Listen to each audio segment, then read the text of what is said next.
I think we can get started. All right, well, let's get this kicked off. I'm Steve Parsons. I'm Chair of the Parks and Rec Commission, so we'll get this kicked off. Thanks for everybody for showing up for our first joint meeting of Parks and Recreation and Open Space Commission. We'll call this to order and we'll say, take roll call. I'll do Parks and Rec Commission if someone from Open Space wants to do the roll call for the commission. So I'm here. Do we have Austin or Commissioner Kerr? Here. You? Commissioner Heath? Commissioner Layden? Commissioner Martin? Here. Commissioner Smith? And Commissioner Stackhouse? Here. Commissioner Wilson is absent today. Commissioner Appling, Here. Commissioner Norton, Here. Commissioner Fox, Here. Commissioner Thomas,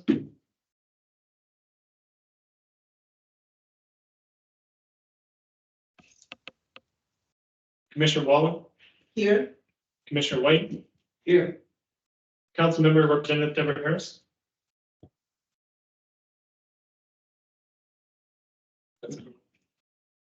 Okay, land acknowledgement. The Flagstaff Parks and Recreation and Open Space Commissions humbly acknowledge the ancestral homelands of this area's indigenous nations and original stewards. The lands still inhabited by native descendants border mountains sacred to indigenous peoples. We honor them, their legacies, their traditions, and their continued contributions. We celebrate their past, present, and future generations who will forever know this place as home. And good. Public comment. Flagstaff area. Now, this portion of the meeting is for items that are not on the agenda. The commission cannot act on items presented during the public participation of the agenda. The commission is prohibited by the open meeting law from discussing or considering the item until the item is officially placed on an agenda. Do we have any public comments at this time? I wanted to do a quick public comment, if that's okay. Yes, please. I wanted to share with Open Space Commission and Parks and Rec Commission that we have a new team member, Desmond Wolford. He recently joined us as a AmeriCorps volunteer. He's working for us full time through the Environmental Literacy Program. And he is joining our team to work with the Environmental Education Program. So we're really excited to have him on board. He's going to be here through August and help us do on the ground education at our open space. So if you'd like to get a chance to chat with him afterwards, please do so. Saw you listed in the flyer, the monthly newsletter. Yes.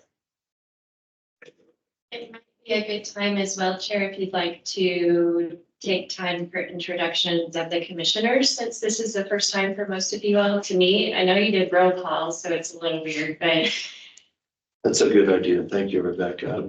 Let's do that. I'll go through Parks and Rec. Again, I'm Stephen Parsons. I'm the chair, and we have co-chair Austin Kerr. If you want to say hello, Austin. And maybe a little bit about your interest in the commissions. Hi there. I'm Austin Kerr. I'm the vice chair here, teacher here in town, and sorry I couldn't be there in person, but glad that we're all here. Woo-hoo. Commissioner Martin. Hi there.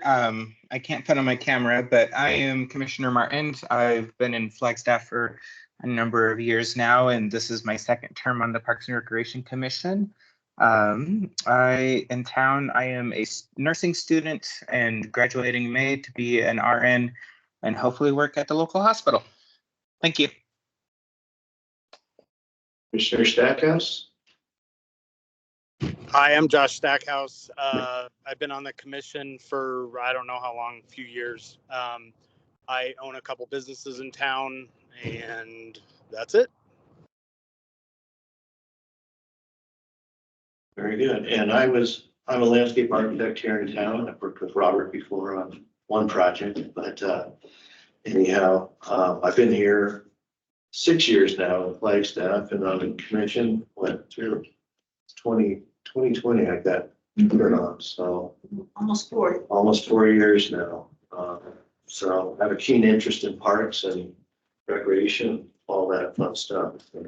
That's me. So I'll let you go through introduce the open space commission. Sounds great. Yeah, I'll just use the same order as the agenda there. Does Commissioner Epling want to start? I am Bruce, been on the commission, maybe this is my second year. Maybe second or third year, 13-year resident of Flagstaff, and I work in technology for a Bay Area company. Sure.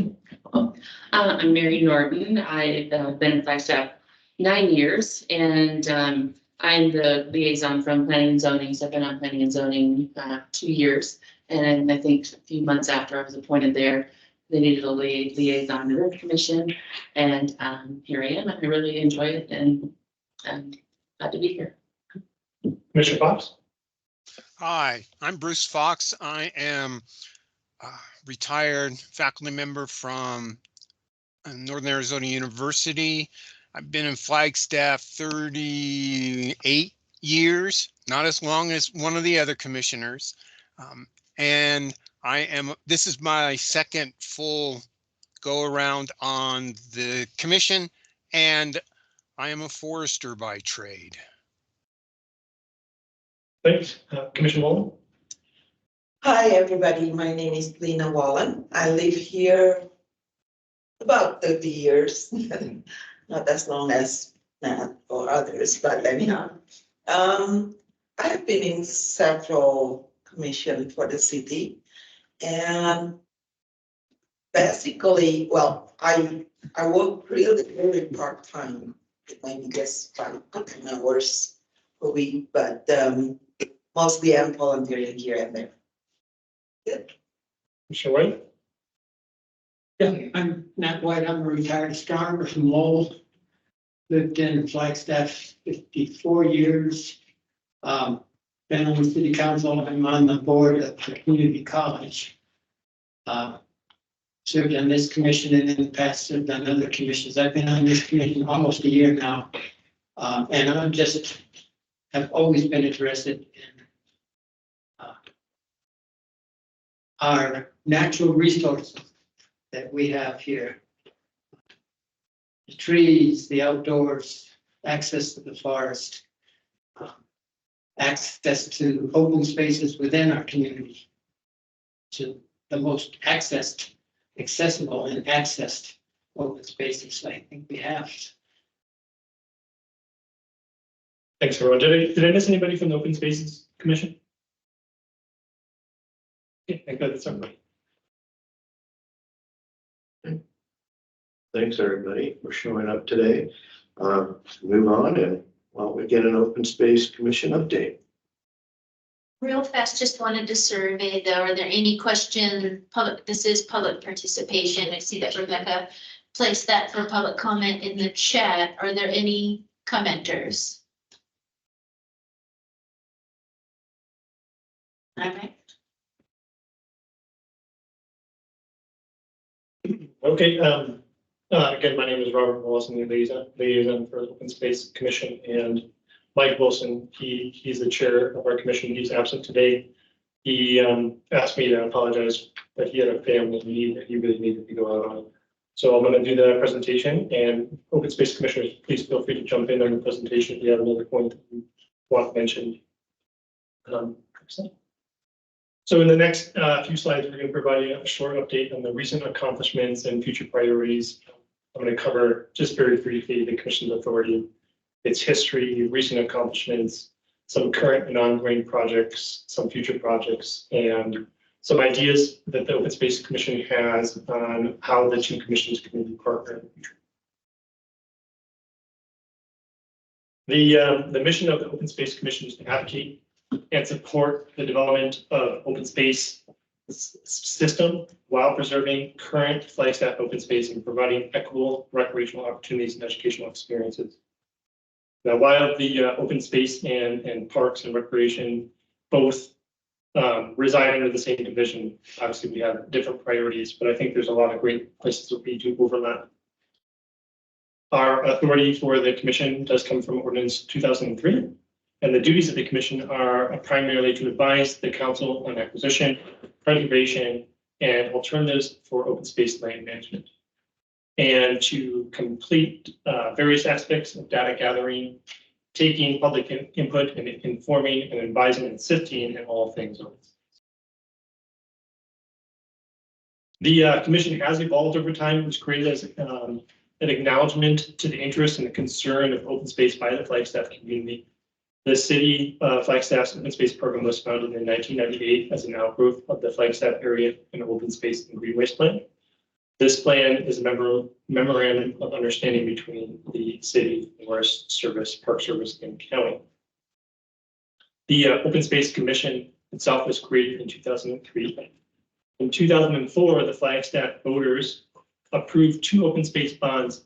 These bonds were leveraged against 2 growing smart for the Arizona State Parks, which enabled the acquisition of Picture Canyon and Observatory Mesa, our first 2 dedicated or designated open space properties. In 2015, City Council approved an open space position. In 2023, the City Council approved a second permanent open space position. So we have a team of 2 permanent employees. And in 2023, also, City Council approved a 1-year grant funded position for doing education and coordination. We just completed that this year, and we were recently refunded to retire that position again. So we're excited to continue. The Open Space Commission recently completed an update to their strategic plan in June of 2023. This document has 2 main goals. Goal 1 is to assist in bringing about an expanded integrated open space system through acquisitions and by recognizing and capitalizing on opportunities that become available while continuing to protect current open space properties. And goal 2 is to realize sustainable long-term funding for the open space system. The Open Space Commission is trying to achieve several beneficial outcomes for the community. They are working with our program to maintain our open space properties, to provide passive recreational opportunities, creating a goal. They have a goal that is coupled by our program, providing a 10-minute access. I think that's also a goal for Parks and Recreation. And so eventually all residents will have a quarter-mile walk to open space, west. And then providing also equal opportunities for access through equal distribution of open space throughout the city. Some important terms when it comes to understanding open space are regional preserves. These are legally designated open space hubs that are essential to building an integrated system. Connectors, those are links to open space between our regional preserves. An example of this would be the Flagstaff River Trail System, but it also could include washes, hillsides, floodplains. And then complementary open space. These parcels add to the user experience and provide additional value to the integrated system, such as buffers, view sheds, transit corridors, and neighborhoods. This slide here is showing our existing regional preserves. Observatory Mesa on the west end of town, those 4 kind of checkerboard parcels, that's 2,200 acres. McMillan Mesa, just south of Buffalo Park there, that's about 300 acres. Picture Canyon there in the east, that's about 500 acres. And then also shown, just for references, where Fort Tuckahoe and Buffalo Park are located there in the light green.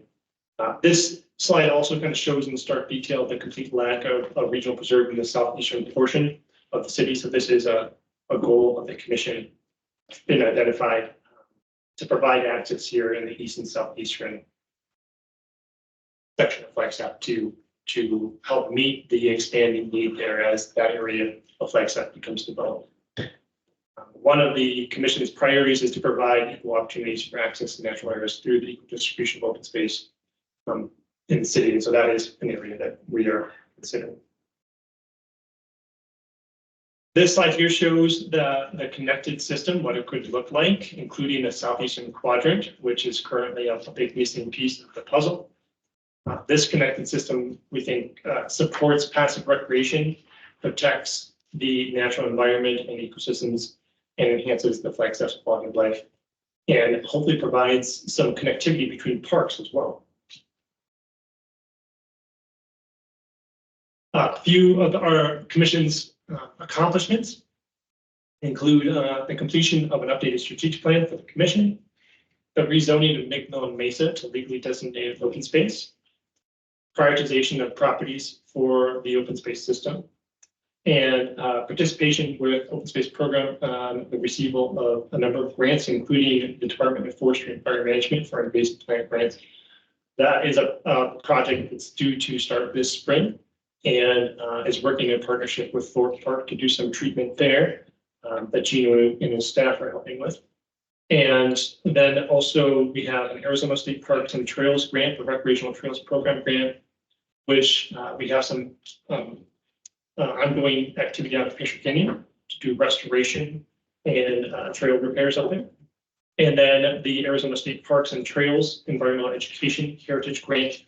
As I mentioned before, our program just completed that first year project. We have 2 more years of funding for a position. The current focus of the commission includes the Observatory Mesa National Area Trail Plan recommendation for City Council's consideration. This plan provides recreation, supports better management, helps protect resources. The last public comment period received 300 participants and over 2,000 comments. And we are currently working to revise the trail plan based on comments received. And then we'll host a 3rd public meeting prior to bringing that plan forward to City Council for their consideration. And this plan, this Observatory Mesa Trail Plan, is helping to make a continuous progress towards that open space system, 10-minute walking access time. The commission selected top priorities.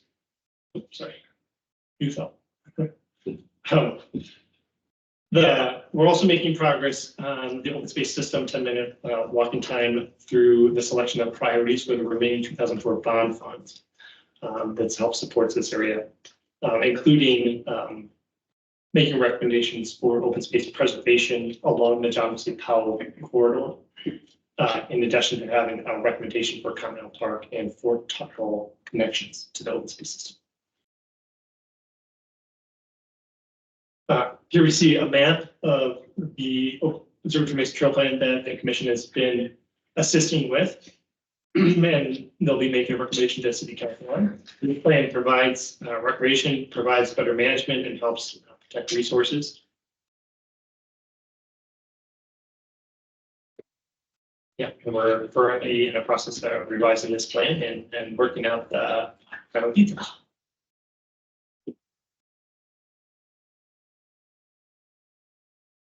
The commission is looking to partner with pros on the development of a master plan that will articulate the open space system vision. They're also interested in reviewing projects and proposals that affect open space properties. They're pursuing updates to the Flagstaff City Code to support open space preservation in addition to the Parks and Rec language that is in there currently. They'd like to continue progress toward establishing an interconnected system, such as areas south of I-40 parcels that contribute greenway along the Rio de Flag, those that provide a buffer to the Foots system, and those parcels also that just bring extra value to and provide connections to existing parks, open space, and Foots segments.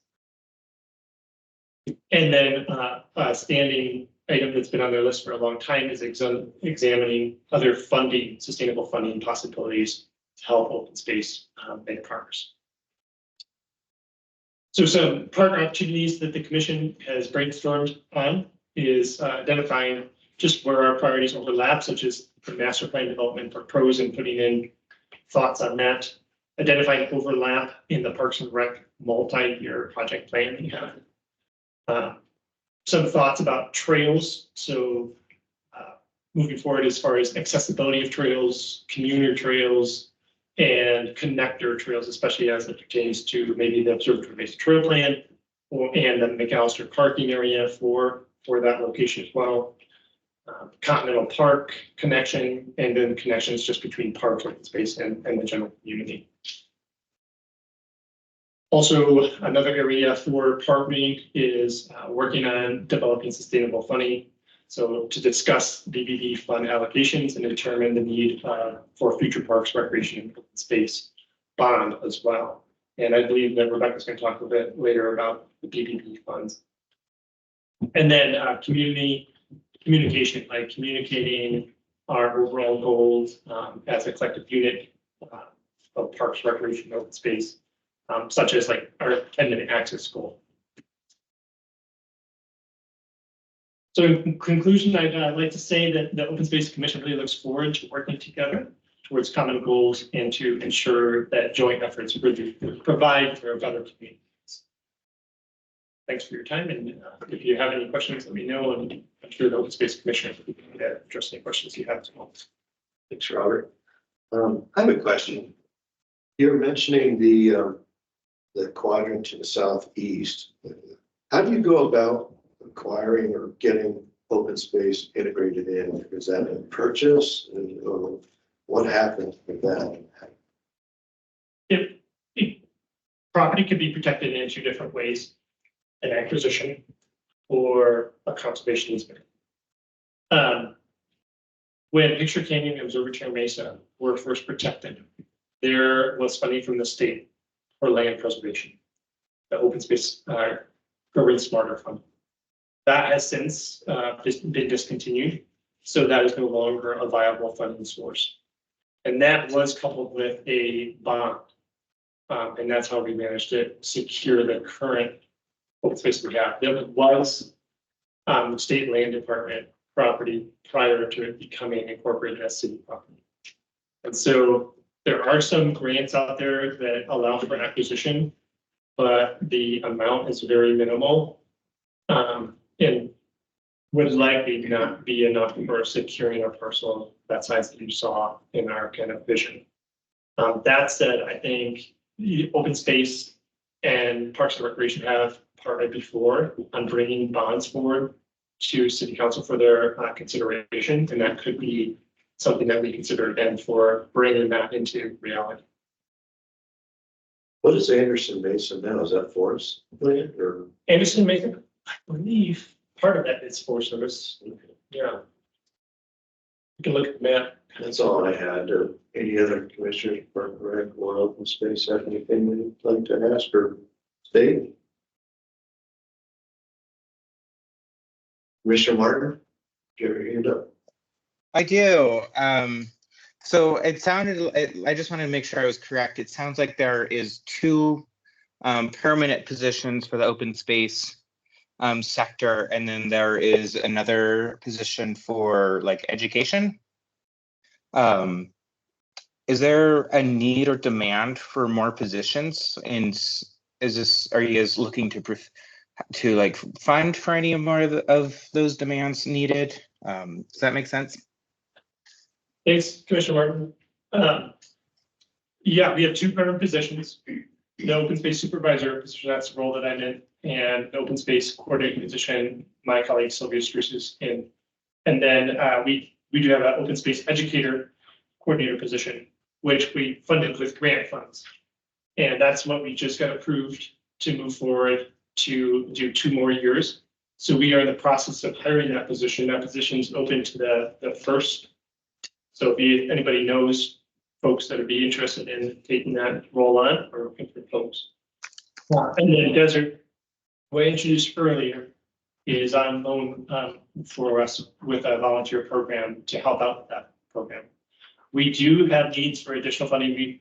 We do see a need for moving forward to make that educational coordinator position a permanent role. And later we're going to have a brief chat about what we're bringing forward to the budget team. And that was in our presentation to let them know that that need is something that's going to be coming up. I also think that there is some overlap for position consideration. We have a need for maintaining our open space. A lot of our maintenance that we're doing currently is outside our base budget. We are doing that through volunteers. In the last year, I think, at the current volunteer rate of $30 or something, we have around $80,000 worth of volunteer time to maintain our property this last fiscal year. So I think that there is a need for some kind of maintenance for our properties as well. Okay. That does help a lot. I was curious. I didn't see too much listed on there. What is the programming that you guys complete? As far as the educational program? Sure. Let's see. So you can help me with this if you want. I think we completed 30 some field trips to open space in this last fiscal year. I'll pull up my notes here for you. I do actually have some notes, but I'm just not looking at them currently. Okay. Second. Are those field trips with schools or are those just in the wider community? I'm just trying to get a overarching. Thank you. Focus. So the educational coordinator position is to provide educational field trips for middle school and high school. And then we currently partnership with Willow Bend, and they are providing or offering a field trip to all third graders to picture painting. So we're trying to cover elementary school, middle school, and high school by offering programs. So we're moving forward to providing more programs for middle school and high school currently with the programming that we currently have. Okay. And I'm sure those are and highly requested and they're great. Is there any other programs besides the field trips that are being conducted? Yeah, we also do volunteer events for maintaining our, but those have an educational component to those. Yeah. Then in the summertime, when we are not doing partnerships with schools, we coordinate other educators, like the Boys and Girls Club. We also did a great partnership with the Hal Jensen Rec Center to take students out, so that's a great area to overlap as well. I did find those stats. So we with this last year's grant, we performed 20 field trips to open space, and that included FUSD and youth organizations.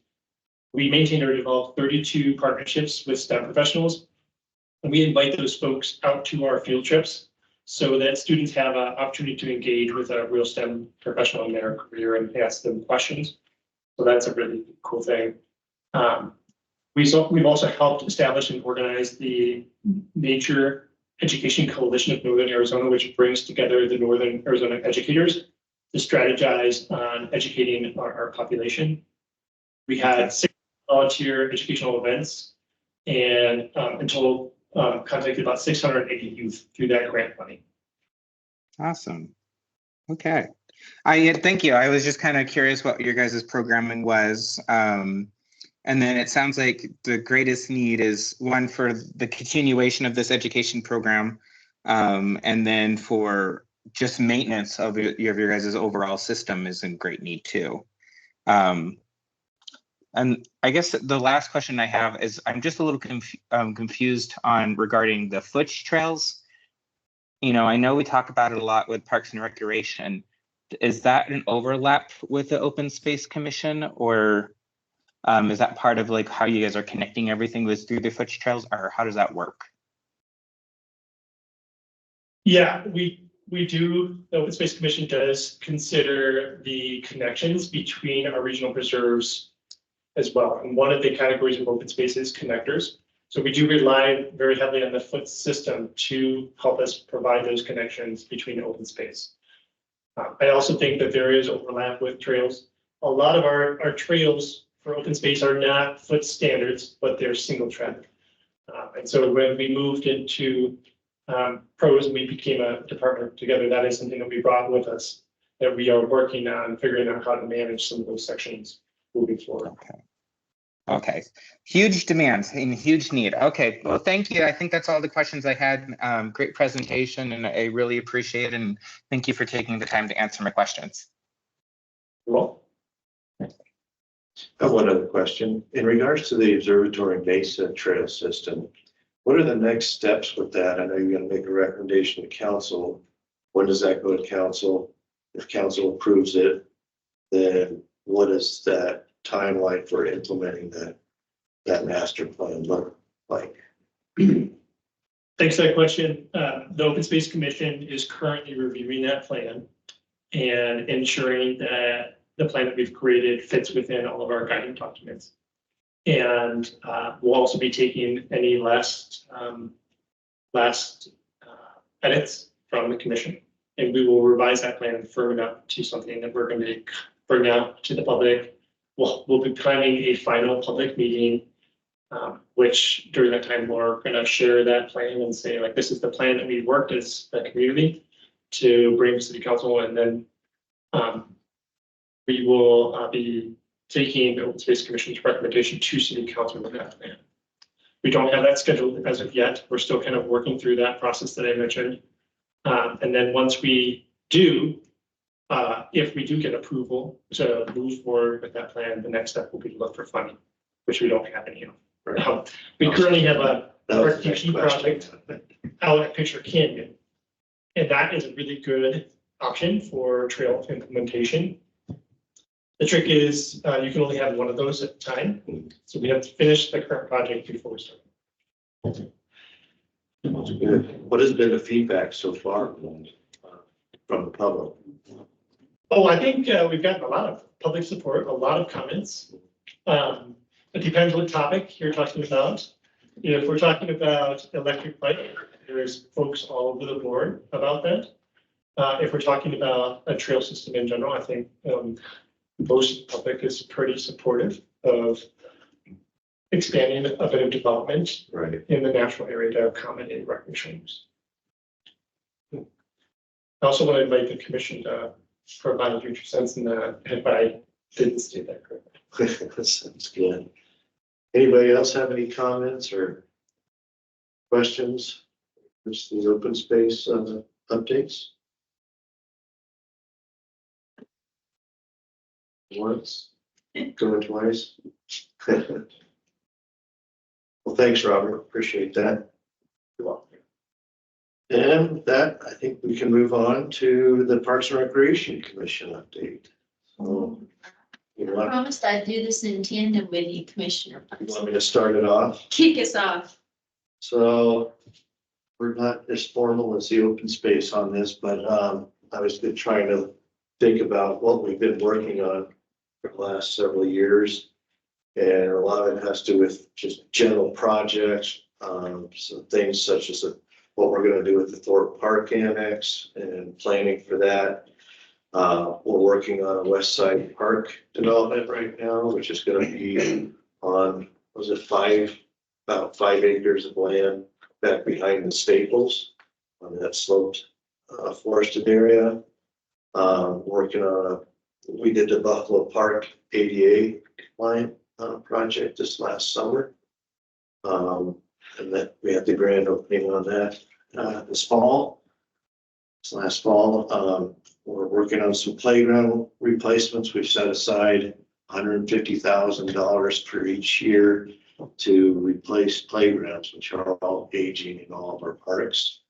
We're working on the Bushmaster Park pickleball facility and adding new updated tennis courts and basketball courts there as well. And then the Cheshire Park expansion, which would include an open space, possibly running track for the local running community. And then the Continental Park softball complex, trying to get that moved along after so many years of that going unfunded. And last but not least is maybe a Ponderosa Park post flooding improvements. So, and then as a commission, we've been talking about fees for parks and recreation, cost recovery, what we charge for different amenities through our parks and recreation facilities. looking at the 5-year plan for parks, what we intend to get done in 5 years, and then the BBB renewal, what that looks like.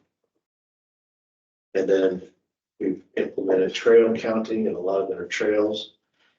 And then there's just a ton of things that we're talking about as far as maintenance goes in our recreation facilities. So this all comes down to funding. I'll let Amy take it away from there and talk about more what our charge is. Thank you, Commissioner Parsons. And just for any open space commissioners that may not know me, I'm Amy Hagan, the Assistant Parks and Recreation Director. Also have Gino Leone here, who's our Parks Manager. And Haley Reynolds is here, who runs events, marketing, and not open space. Good grief, athletics for us. I think we've always been envious that open space gets 2 letters in our. Kidding. Okay, we're gonna start to go through this. So, a lot of times we've been asked, like, what does parks actually maintain? And everyone may not know. So there's roughly 700 acres of land. It's not all undeveloped. So it has a little, it looks, that's a smaller quantity than open space. Let's just be transparent on that. Well, what becomes difficult for our park section is it's developed land. So that brings up a different type of maintenance. So within the 700 acres, there are currently 24 parks. We are about to update that to 26 total parks, not from new parks being developed, but rather, for example, we have a park that's really associated with the Hal Jensen Recreation Center. We feel like it's time to actually, let's call that a park. That's what it is. There's also a park associated with a city leased building to the Boys and Girls Club. Let's call it a park where they're maintaining it. So that's what we're going to do. So 24 to soon to be 26 parks. There's roughly 58.5 miles of the Flagstaff Urban Trail System. That's both an aggregate trail, about 34 miles, 36 miles of it is aggregate, and 24 miles is a hard surface, concrete or asphalt. So the parks team maintains all of that. There's miles of beautified streetscape. That's what's in that image there in kind of the bright green that on that map. It's everywhere. It's all across the city limits. That might be back of sidewalk. It might be medians, roadway that were used with beautified funds for that. So our team manages all of that. Over 5,000 trees our team's responsible for, whether that's in park grounds or along streetscapes. There's 277 trees alone in the downtown corridor, north and south of the tracks.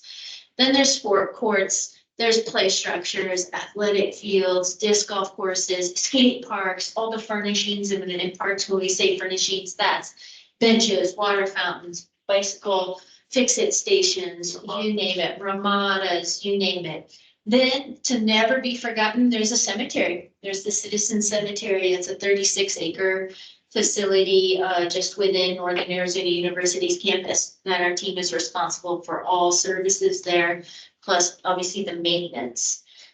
How the heck does parks operate? It's daily. It's 7 days a week. It's 365 days a year. There's a lot of refuse and litter control, which some of that has a lot of synergy within our open spaces.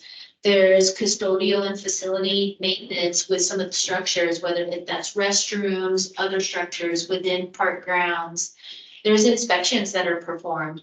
We are responsible for emergency and snow operations. So when it snows, it's the team out there plowing, including in regular plow trucks, pickup trucks with plows, plus some of our more smaller specialty equipment, and then plenty by hand. I can tell you the team certainly has a can-do attitude. Whatever the heck it is the team is asked to go do, we go do it, kind of thing. And there's a lot of communication and collaboration that goes on, including with open space when we have similar needs or when we need to help each other out. And the team definitely is full of a lot of heart, soul, and fun. Some examples of some of the stuff Parks has done in the past. I mean, we even, our team built a greenhouse that's over in Thorpe Park, so that way we can take pollinator plants grow them ourselves and then transplant them into our park grounds. Pictures of snow, pictures we've worked with the city on a lot of the holiday lighting that you see out and about. We tend to kind of have our fingers everywhere. It's a pretty wild ride. And then switching gears to what the heck does recreation do? So we have 4 recreation centers. Those of us that are here live today are in one of them. With the Flagstaff Aquaplex, we've got aquatics and a fitness center. We have Hal Jensen Recreation Center that Robert mentioned with some collaboration there on education. That's our youth center. That's over in Sunnyside off Isabel Street. We have J. Lively Activity Center. That's the only municipal sheet of ice in northern Arizona. The thing is packed constantly, 7 days a week with programming from 6 a.m. past the 11 p.m. hour. Every hockey league, figure skating, public skate, you name it. We have our Josie Montoya Community and Senior Center. So that's a center within Thorpe Park for our elders and any community member. And there's incredible programming that goes on there. Plus a congregate meal service with Coconino County in partnership with them. I believe the figure there is there's about 60 meals a day provided Monday through Friday. So that's, gosh, quite a bit of meals of the year that go on there. And our rec centers are meant to, there's pictures there of all 4 of them. And on that map, what's highlighted in yellow is where they're located, which is an interesting perspective, I think, for our open space commissioner partners, where you'll notice all 4 of these rec centers are basically on the east side of town. So we do have some vacancies without recreation centers on the west side of town, or even in that southwest corridor where we've got a connection need with our open spaces and a connection need for our community. And these are meant to be a safe haven and also for a health and wellness aspect. They're the interior of what goes on the outside in open space. Very important to mention, this was a 12-month snapshot. So we've been talking about these trails, and Commissioner Parsons brought up trail counts. Who in here, and if you know the answer, if you heard the answer before, you can't raise your hand or speak up, but who knows how in a 12-month period through our trail counts, how many passerbys there were on the Foots Trail? Wow, yes. Total for the year? Yeah, total in a 12-month period. For all trails. We're just where we have trail counts, which is in these, I believe, like 11 to 14 locations.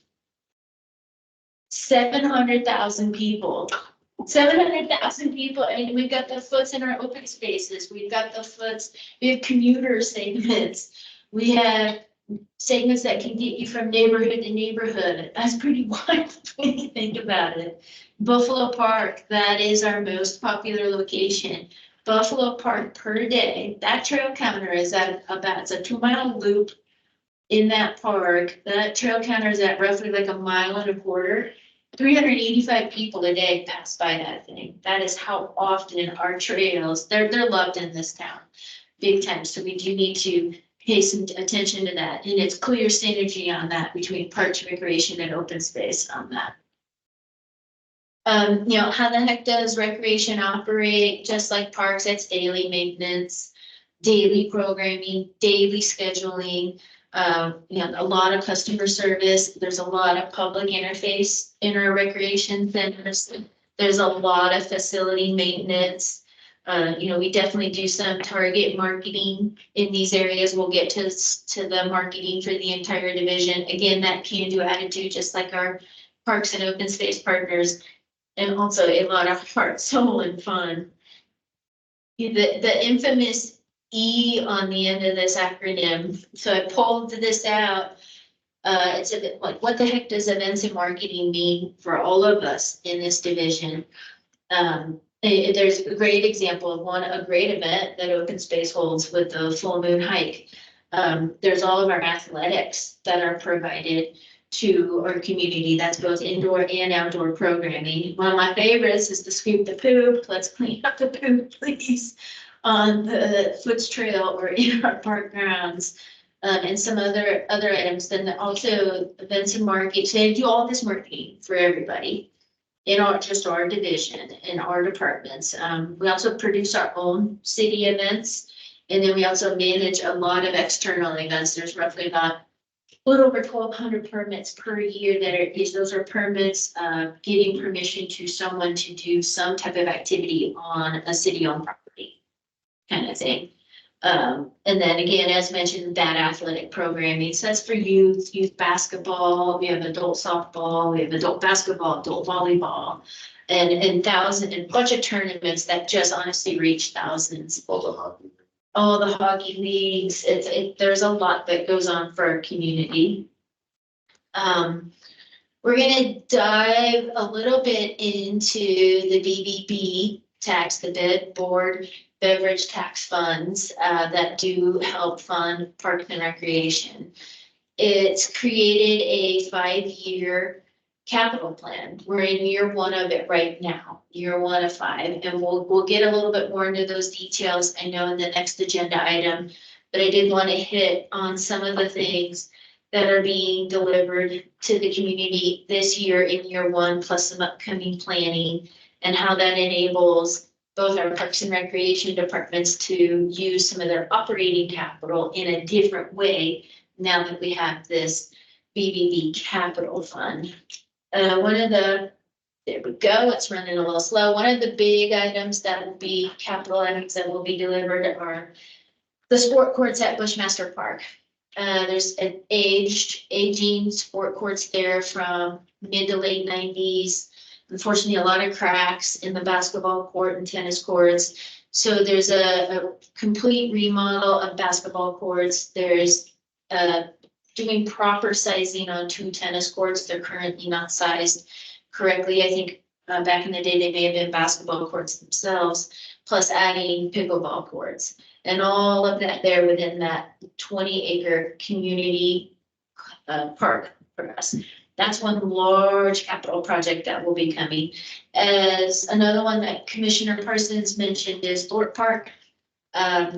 There's roughly 8.5 acres there that was formerly used as a different space for the city.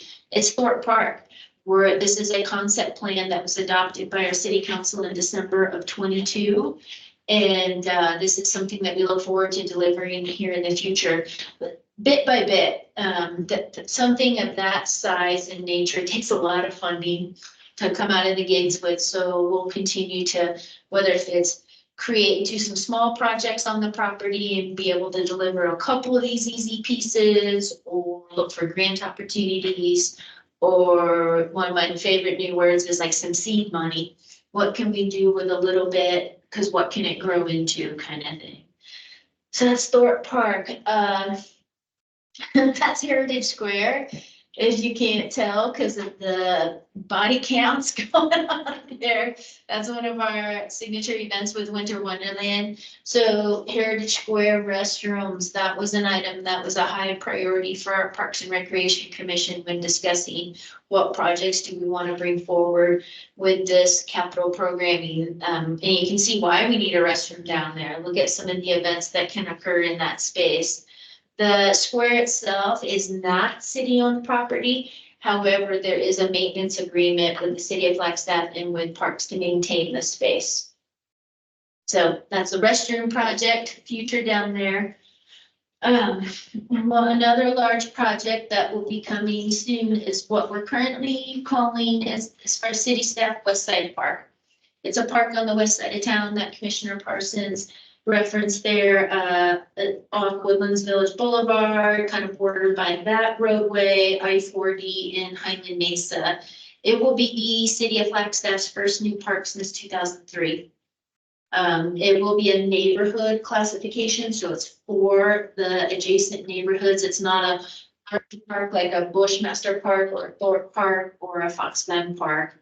And the team is currently soliciting for design services, and then we'll get that contract going, get the entire park designed with some outreach with adjacent neighborhoods, and then be able to perform a bid solicitation to develop the park through contractors. Let's see so upcoming planning, like what is next for this team? Each year through this BBB rec funding fund balance, we're able to perform a replacement of an aged playground structure in those 24 plus parks each year. We figured it was best to do one a year. That way, folks that are in these roles 20 years from now don't have a grouping of a bunch of aged playground structures to replace at once. And just for everyone's knowledge, a playground structure normally lasts anywhere from 20 to 22 to 25 years before, whether if it's just aged beyond safety components or if parts and pieces become obsolete. And even through our inspection process, there still is, it eventually ages, I suppose, like all of us. As mentioned before, Thorpe Park and what's called the Indigenous Community Cultural Center, or with an acronym there for everyone to try to remember. Those again will be some additional of those seed funds. So that's upcoming for the division. And then Hal Jensen Recreation Center, the youth center. And they need some air conditioning in that gymnasium. So that part of the facility does not have air conditioning. So that is upcoming next fiscal year for our team to deliver. As Commissioner Parsons mentioned, Cheshire Park expansion, that's a little over an 8-acre expansion to the existing Cheshire Park, where the team's hoping to do multi-purpose fields because we have a definite vacancy with that in our system and with a running track around it, excuse me. And then Continental Park expansion is also planned in the next 4 years for us, with definitely trying to knock out design services on that. That is a regional park level. And then figuring out how to build some funds or a fund balance to actually deliver what gets designed. Okay, let's switch to what our teams mean by operating capital. Those are funds given to Parks and Recreation each year to say, here you go, here are these funds. It's not large amounts, so it's not going to bring a huge capital project like those sport courts or a giant park kind of thing. But it's really to, what do we need to do to maintain our amenities that exist today in our parks? And so this is what's happening right now, this fiscal year for our parks team. They've been working on, they've already actually completed at Thorpe Park. There's a multi-purpose field there off Thorpe Road where that's programmed almost every day, April 1st through November 30th. They were able to enhance the entrance there so it's truly accessible. That was not before. That's huge. If anyone's ever been to a soccer game there, you know how many folks are going in there. So that was a really neat project to complete. We've been upgrading signage, some of those kiosk signs that name the location. So that way we can have upgraded signage throughout our park system. The picture there is of some of the parks team, and they have already completed a skate park renovation at Bushmaster Park. It used to be real, it had a 6-foot tall black tubular perimeter fencing around it, knocked it down, put up a similar fencing that you may see along the urban trail system out and about to really open it up, took some shrubs out. We opened up the skate park so that it felt more inviting, plus was easier just to see through that entire 20 acres. In recreation, we've installed noise abatement walls inside the dining space at Josie Montoya, where that congregate meal occurs. Huge difference inside that dining hall. That way stuff's not just passing off the walls. Here at the Aquaplex and at Hal Jensen have been upgrading some fitness equipment. So that's going on and being managed with our staff. That's all I had. Get to see the smiling faces of the parks team. So that's just some of the stuff that we've been working on and working through our commission to discuss these items, as Commissioner Parsons mentioned, including even taking a look at our rates inside our recreation center and on our cemetery, plus for Ramada rentals, just all of that as we continue to work on capital projects, smaller projects, maintaining our assets and within our parks and our amenities and at our rec centers, and then figuring out what else we can do for the community through events and athletics. We did an exercise last year where we were looking at all our unfunded projects that we have. That list is extremely long. We realized that I forgot what percentage it was, but it's the vast majority of our funds goes towards just maintenance. Mhm. And we can't even keep up with that as far as like the Futz Trail replacement go. We need a new chiller for Hal Jensen, so. Or for Jay, but. So there's a lot of that. Maybe we had a question in the chat, if you could just cover the location of the West Side Park again. Absolutely. West Side Park is, and I can show it on a map if that's beneficial, especially for those virtual. It is off Highland Mesa Road. That adjacent neighborhood, the name of it would be Boulder Point. And then on the southeastern side would be Interstate 40. And on kind of the southwestern side, Woodlands Village Boulevard. There is a commercial center there with Staples retail store. So it's a vacant city-owned parcel zone for public facility and a park, and it goes up right there. If a map is helpful, happy to Yeah, what's dig one the out. pizza place? By Pie? Buy Pie Pizza. So it's a little stub between the new vet facility and the access to your pie is It's- that there. That's one of the few access point. I think the public access will occur off Highland Mesa. That's roughly, it's a little over 5 acres in size. Okay. Very slim. It may be used for some, it might be used as a dog park right now. While I'm gathering a map, go ahead. Commissioner Martin? Hello. I guess I just wanted to mention, I was wondering, we didn't have the agenda, so I thought to bring it up. There is some overlapping items between, the open space and parks and recreation. We both have trails. Some of them are beautifully marked. For example, in open space, I know that like Picture Canyon has great marking for a lot of it, and actually has great labeling and like shows how to get through the system of Picture Canyon very well, and has done a great job with with over there keeping the trails open. While Parks and Recreation has the foot trails, a lot of it's not as equally marked, and it's really hard sometimes unless you want to go on an adventure to be able to tell where you're going. So I think there is some overlapping, especially with the programming.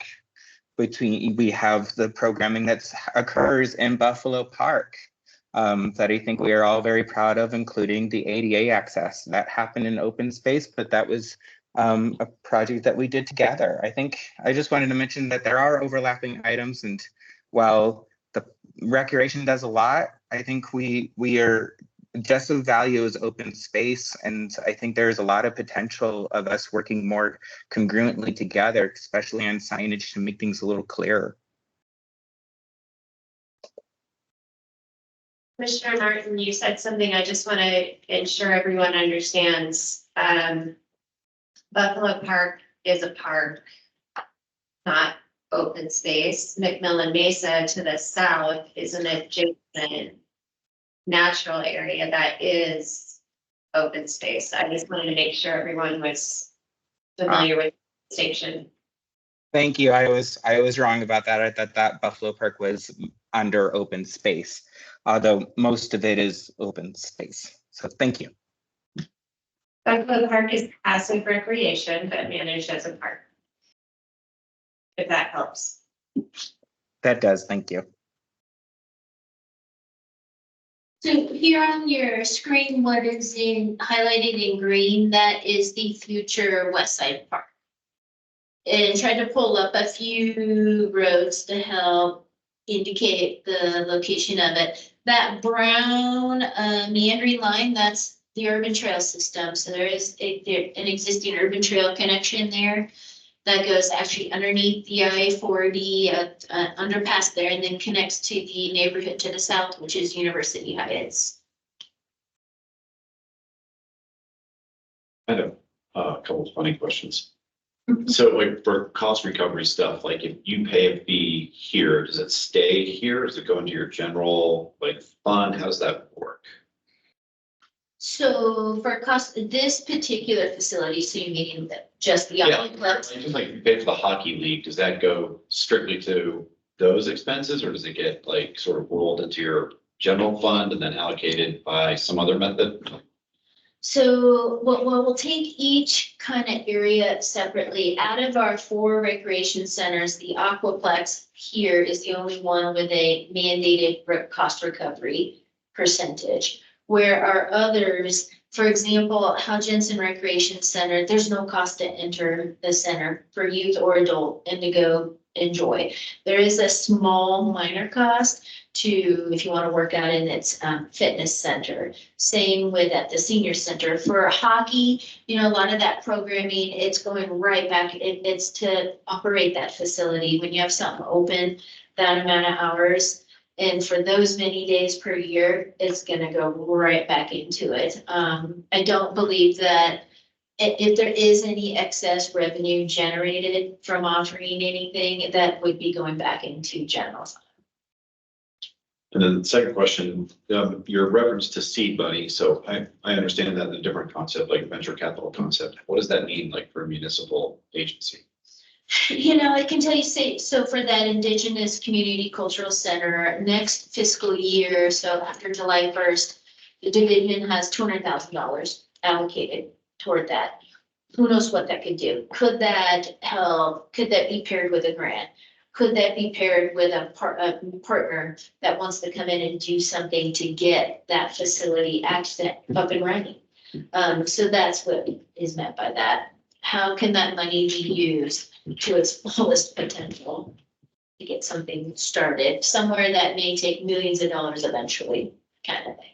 When I look at that entire concept plan in that part of the park. Is that unique to Parks and Rec or is the city like doing that writ large with other?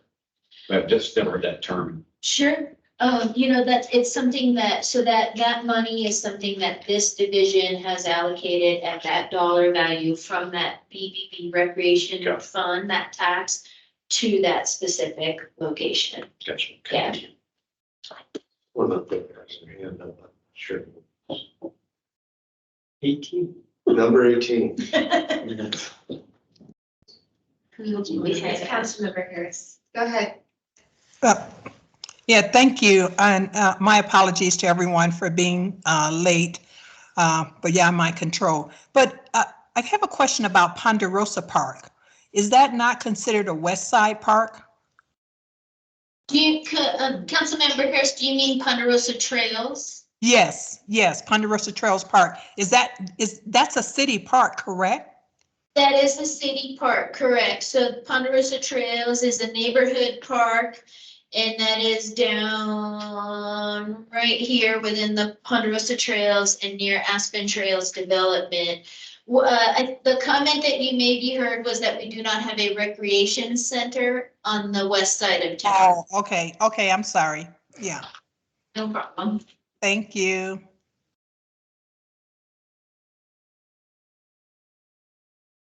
Any other Anybody I else? have a question? question about the BBB. Of course, what percentage are you getting out of the BBB? Out of the total? Yeah. I'm thinking, so BBB is actually our next agenda. Yeah. Okay, all right, I perfect. think we. Good segue. Right? And if there's no other questions, I can kind of pick us up there. And I'll share that and make that larger as well. As far as the 5-year plan. Okay, the only way I know how to do this is at the front of the room. I'll try and point with my cursor. And yeah, for online, we can like hit the cursor. So for those that like numbers and spreadsheets, you might appreciate this 5-year plan. This is our business document, if you will, that we operate from. This tells us how much of the BBB revenues that are allocated to Parks and Recreation which is 33% of the overall pie of BBB tax comes to Parks and Recreation. We do have the highest allocation of all the other programs that are funded. But the way that this is set up is you've got your fiscal years across the top here. And what this is showing is our actuals from the fiscal year ending in June 2023, so a year ago. What our estimate is for the fiscal year that we're in right now. So this is our budgeted amount. And then what our budget estimate is for this upcoming fiscal year, okay? So that's kind of these first three boxes. From there to the right is the rest of that's the rest of the 5-year plan. And it actually continues on out to the right to go 10 years. We just don't typically show it because a lot of things can change, right? So then at the top of this thing is going to show our beginning fund balance. So at the beginning of the year, where did we start? And the incoming revenues. So this is our estimate of our portion of the BBB tax over the next 5 years. And you'll see that our finance team is estimating a little bit of an increase over time. And that's based on historical numbers and how they think it's doing. So before we move into expenditures and use of funds, which is our next section of this beast, are there any questions about just how it's basically set up or what revenues are coming in? No questions on how it's basically set up. Pretty standard, but I can't see that. Did we get a copy of that?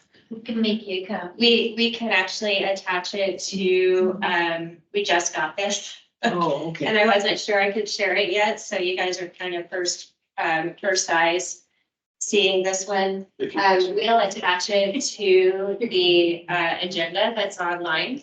We'll go in and add it as an attachment, and then we can also email it out. The question, I'd also love to see if you could put your presentation on the agenda. There's great information that I'd like to absorb. Everything that you see today, we'll put on that agenda. Honestly, we had our big budget presentation today, and we've been focused very much on that. We'll put everything else online. Oh, my question was, sorry, right, with regard to that, on the BBB, that refresh my memory, it's beds, beverage, and what's the other B? Booze. Bed, board, and beverage is the right way, is that like more politically correct way to say it. Board and beverage, okay. And do short-term rentals pay a BBB tax? They do, yes. Okay, thank I you. believe so. Yes, and campgrounds pay into that as well. Commissioner Martin has to say. Go ahead, Commissioner Martin. Rebecca, this may not be the correct time to ask, so please let me know. Why is there a revenue shortfall, like in total sources of funding between the budgeted year of 24 and 25? Granted, 25 hasn't been budgeted for between the 25 and 26. Why is there like a difference of like $1 million? I'm not sure I'm following.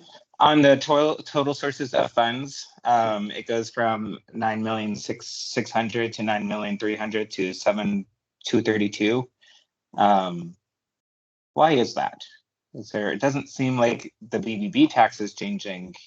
Is it just because we're expending in the beginning fund balance? Yeah, I think it's a mixture of the use of funds, which fluctuate every year, and the total revenue, how they affect the revenue. Okay, that makes sense. I was just curious. Thank you. Okay, yeah, it goes crazy.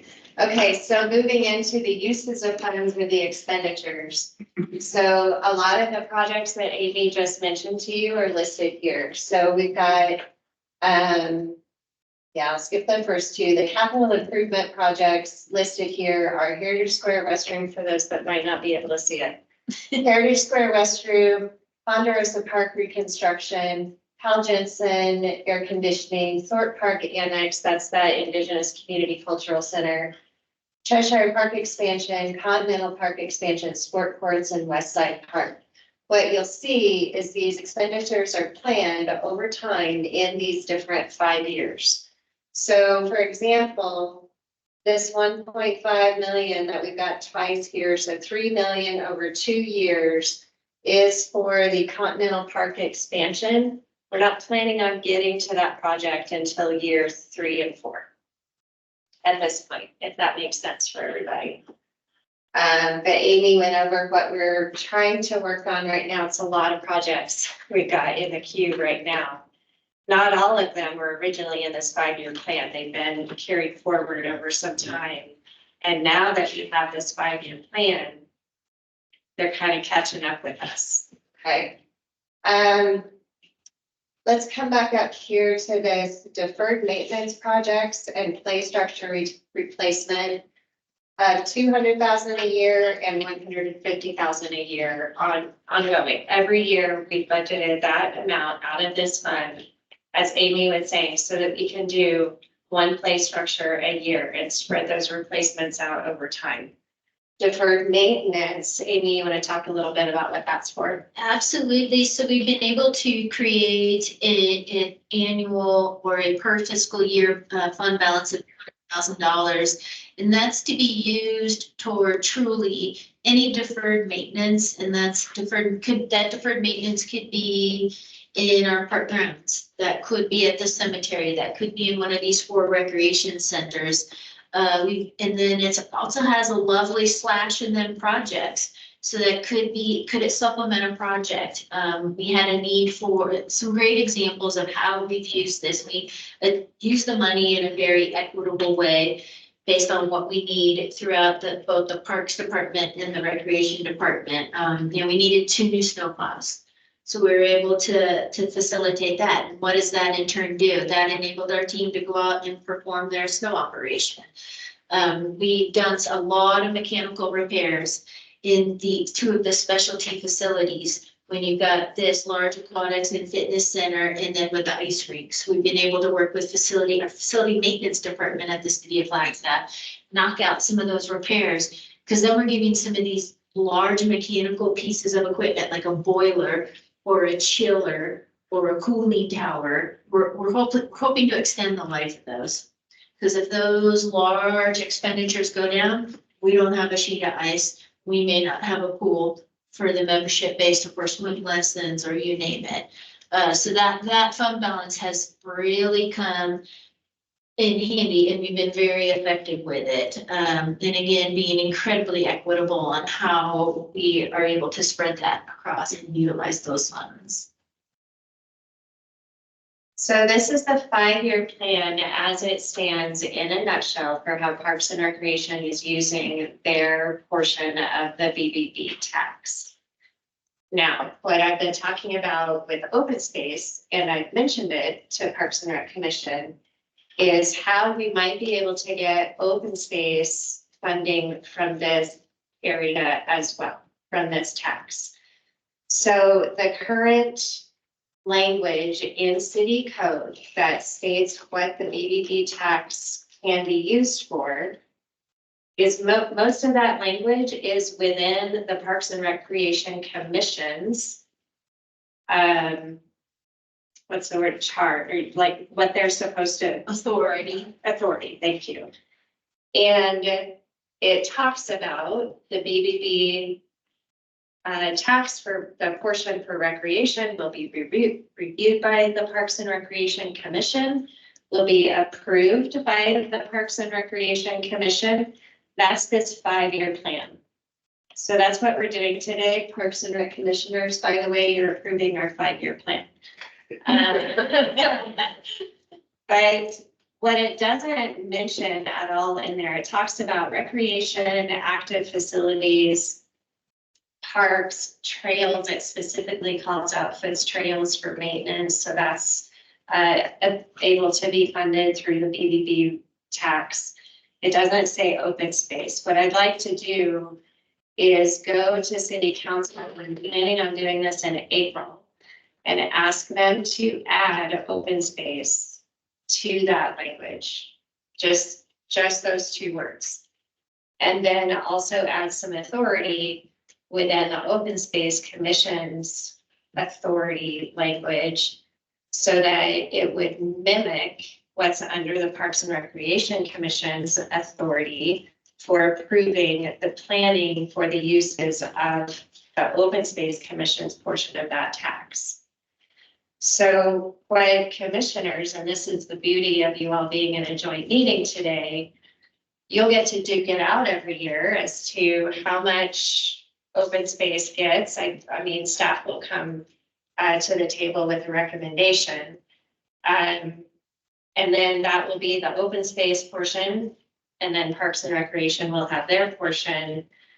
Once those two like dollar amounts are determined, then each commission would prioritize their projects based on that budget, and we would plug them in as we can.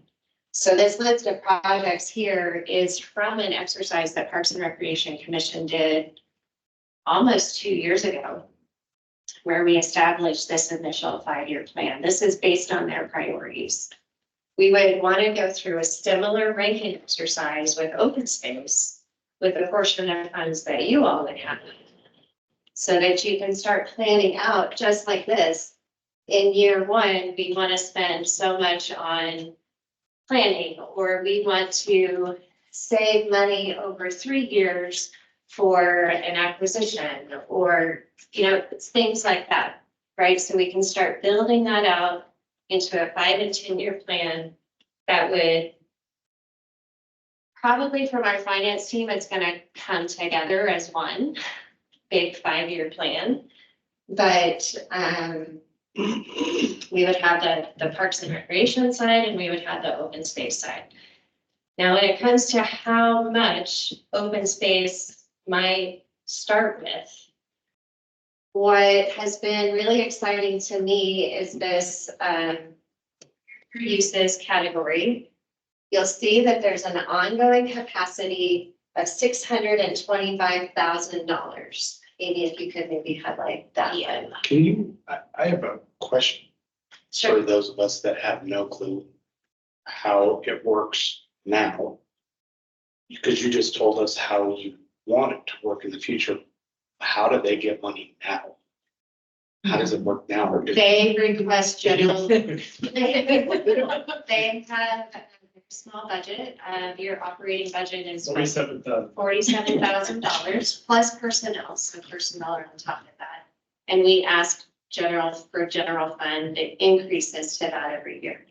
You can imagine that with all of the city's expenses and everything that comes out of general fund, police department, fire department, some of the public works, like some major big ticket items are all general funded, along with the rest of Parks and Recreation. So getting increases from general fund to a base budget is really difficult to do.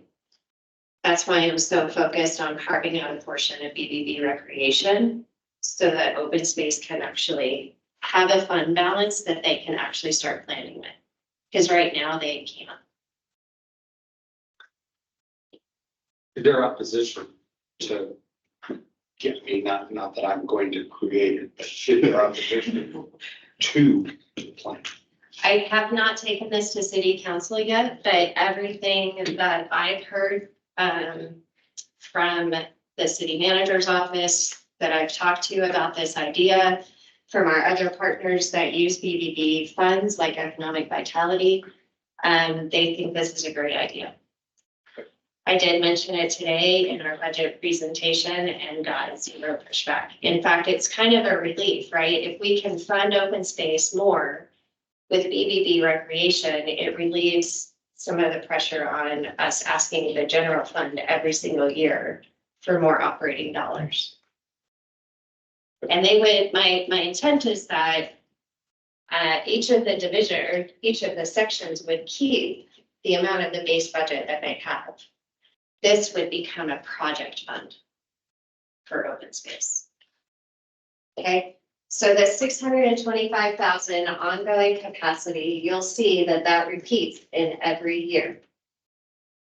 It would be my recommendation to leave the Parks and Recreation 5-year plan alone because it's already planned out, right? But let's take this ongoing capacity, give it to open space. It's a really good best of both worlds. Parks and Recreation continues with the plan they've already got. Open space has a new fund balance to start planning and working through. It took us about 3 years to really get to this point where we knew, where Parks and Rec Commission knew where they wanted us to spend this money. Commissioner Martin? Thank you. I've been patiently waiting. I think that's a great idea, Rebecca. I really support that idea. I just have a couple of questions. So I guess currently, without the change, is there a reason for BBB funding not to be currently supporting the open space priorities with a joint project?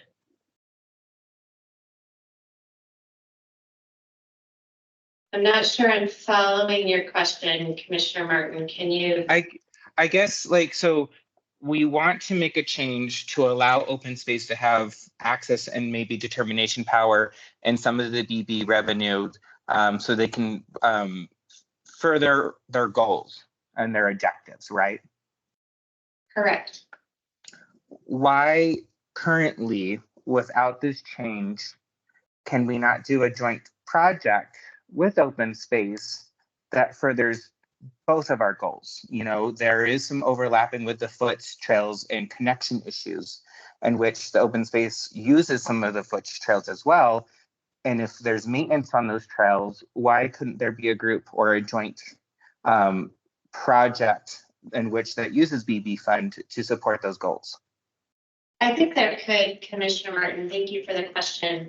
I think if the Parks and Recreation Commission agreed that a new priority, because it's not funded in the BBB plan right now, right? Yeah. For a joint project, it's for, I mean, those projects were on the list that you all prioritized. They're just further down. Yes. So remember, we still have that whole list of the rest of the projects. It just wasn't prioritized at the top. Okay. Certainly, if we find opportunities to work together, we do that and we figure out a way to fund it. Okay. But right, open space is mainly maintaining themselves with grant money and that base budget. Yeah. So I'm not advocating for a change of the 5-year plan at this time or anything like that. But it just sounds to me that no matter if this amendment occurs, there is room for cooperation in which BBB fund could be used towards an open space priority, as long as it's maybe a joint venture.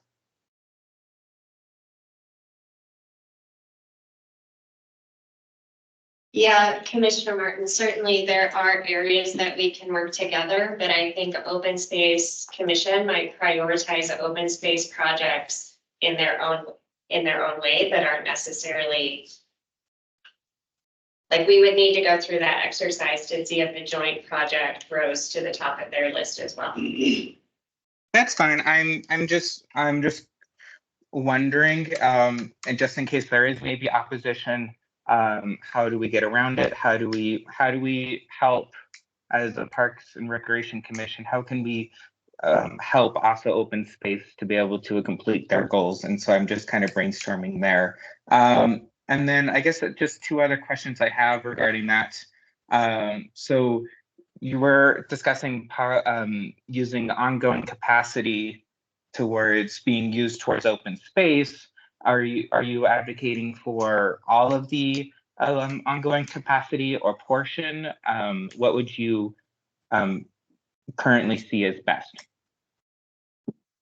I think my initial suggestion would be, because the 5-year plan is implemented and we have a lot of work on that plate already to be able to accomplish that, we don't necessarily need to be adding to that right now. So my position, my recommendation would be the full 625,000. Now, if you'll notice, there is one-time capacity still available of 650,000. That's just an amount that's available in 1 year only. If it's spent, it's done. It's not available every single year, or it starts to affect the fund balance, which I'll show you at the bottom of the page when we get there. But that can be considered emergency money if needed. For example, if there's a project overrun because costs are skyrocketing every day, that's, I would maintain that we keep that 650 available at one time in case we need it. Okay, I think that's a great idea. I guess my last question at this time is, you did mention like a cost overrun, but I guess my concern is if there was a downturn or an event in which the BBB tax revenue doesn't receive as much as we projected. You know, I know cost cutting measures go through. Has there been any type of policy or planning gone into what would occur first to be cut or to be postponed for the time being? How does that look with this potential amendment? Yeah, thank you, Commissioner Martin. Great question. So I'll answer it a couple of ways. First of all, our finance team actually does a really good job at projecting, and they're very conservative. So even though this might look like a growth that we might not be comfortable with, they're typically very conservative and the numbers come in higher than projected. In fact, last year they had been predicting a recession, and so you would have seen these revenue numbers kind of dip down a little bit or slow down. We haven't seen that, so they've reevaluated those numbers. So that's the first way to answer that question. The second way to answer it is that the city does have a recession policy. So if we go into a recession, the city has a policy that is applicable citywide that starts to say how the city is managing their funds and projects based on that policy. And we would follow that policy. Okay, so it sounds like no matter who is spending it, they would be equally affected at the same way. Correct. Okay. I think that's the end of my questions for now. Thank you. Commissioner Fox? Hi, excuse me. Thank you. Building on some of the questions that Commissioner Martin raised, I look at this and it seems like this is a zero-sum game in terms, and not a game, but a zero-sum situation here with the budgeting. And maybe I just don't get it, but if if open space were to be allocated that $625,000, then that means Parks and Rec doesn't have that $625,000 because it's the same total amount unless there's some other reallocation for somebody else out of the BB&B money.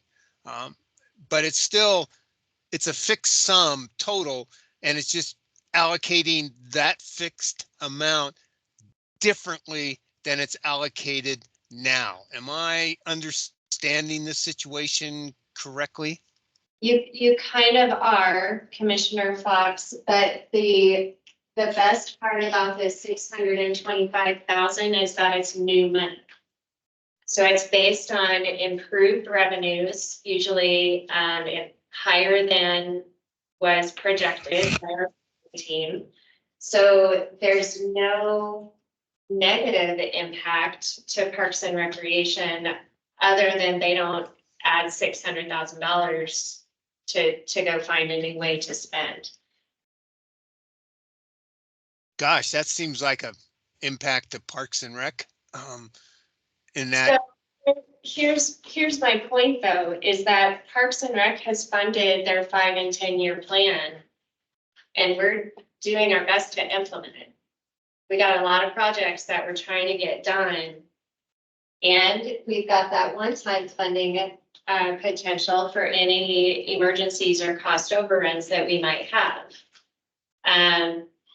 Yes, to a degree, it's asking Parks and Recreation Commission to be generous and share the wealth of the, and remember, this is just the BBB recreation portion of the tax, so it's not the whole tax.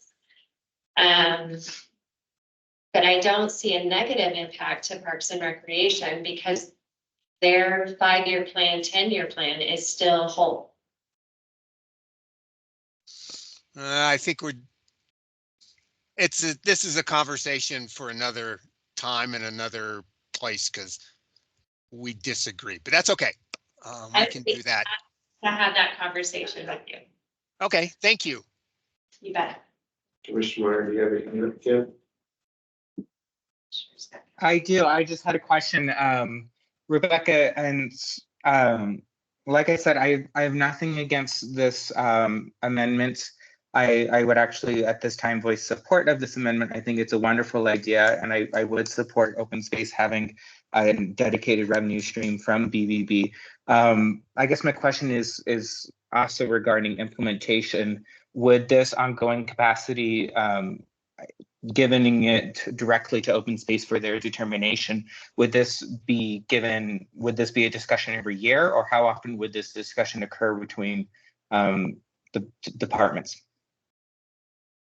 So my recommendation would be that every February we have another joint meeting and have these budget talks together. Okay. To determine, the health of the fund and the projects that are ongoing, if there have been changes with projects, et cetera, the portion of funds for each commission, and then, or maybe even earlier in the year, and then each commission could prioritize their budgeted funds accordingly. Okay, thank you for answering that question. I guess just something I would like to state is that I think we've shown together in the past that we have been able to come together on maybe a bond issue to determine what should be funded and come up with priority goals together. I would love to see us, meeting more often, just once a year, to determine this aspect and maybe deciding if there is a potential for group projects to be done together that go beyond just this one time, a yearly ongoing basis, but of projects in which we can work together, and it's not necessarily just open spaces doing their thing and recreation doing their own thing. So I would love that if so. Otherwise, that is it. I think we'll actually talk about that in our next agenda item as well. Oh, okay. I didn't look like that on the agenda, so I wanted to mention it for future discussion. Thank you. Had lots of questions here in the room, so if I could start with Commissioner Stackhouse, did you have? I'm just curious why the 625 is a hard number instead of a percentage. That's just the dollar amount that, so Amy, maybe it might help if I can get through the rest of the fund balance and show you the bottom line. So this ending fund balance obviously increases and decreases over time based on the projects and the expenditures above. We have a minimum fund balance. The city has set a policy of 10%. So of the revenues that come in, 10% have to stay in fund balance and are not touched. And then that 625 and the 650 are based on the over or under minimum. So in this case, it's over. So each year they would, theoretically February, you would just see where the fund balance is, and they would get no more than 625 or a function of the fund balance. So the way that we would likely show it is that the open space projects equaling no more than 625,000 per year as they plan them out over time, just like Parks and Rec did. That then becomes planned out in the 5-year plan, and that's taken out then, so you won't see that ongoing fund balance that's going to be programmed up here. And then every year they will reevaluate the actual revenues coming in, and if there's an excess of what we had planned, anything more than that would show up back here. Does that make sense? It does. What is, and this is just ignorance on my part. What does open space do if we do go? I mean, you said the city has its own recession thing. What happens to them? Do they? So the city's process for recession planning is, it goes through, there's 5 stages. And the first stage is, and I have to help you, the first stage is, there's probably a hiring freeze, and as vacancies occur, you can't necessarily just go ask for them. Like, it goes through, and it's like stage 4 and 5, you start getting into capital projects. The city's policy is that it's better to continue spending money in the community when there's a recession, right? Right. Keep our local employers going as much as possible. So those aren't typically stopped until the higher stages of the recession plan, and that's got to be council approved. So open space isn't going to get slammed one year with like nothing. If they did, then probably Parks and Rec is getting the same problem. So we're all We commiserating. would be all in this together, and we could my suggestion, yes, we're all. Just curious, like what happens? Thank you. Yeah. Commissioner. Yeah, I'm following Commissioner Martin's logic. And I really, and that is, we're all in the same boat. But we're all in the same boat. The parks have been here for a long time. Open space has not been there as long as an organized group. But we are here, and the statistics say that open space is very important. And that implies that it needs to be funded. And how do I say it's very important? Well, you gave some statistics already. The Foots Trails, I think, are an integrated part of open space, one way or another.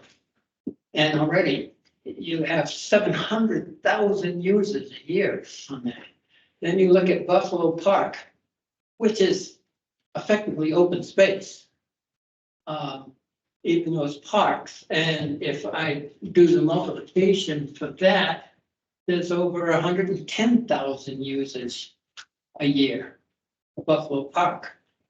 So open space is very important, not more important, but a very important part of PROS. And so this makes logical sense that we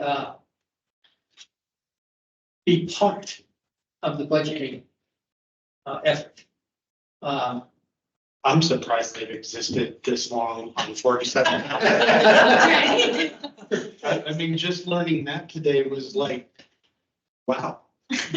Wait, I mean, I'm glad you don't have to maintain any land because you couldn't anyway. You know, kind of thing. So, yeah. And just to diverge a little bit on the history, I happened to have been on city council when BBB was passed. And how it got passed, because it was controversial. The restaurant owners, hotels didn't want it to pass. And so it was divided evenly between tourism, economic development, and beautification. And the economic development and the tourism was what kind of swayed the hotels and things to go with it. But it did pass overwhelmingly.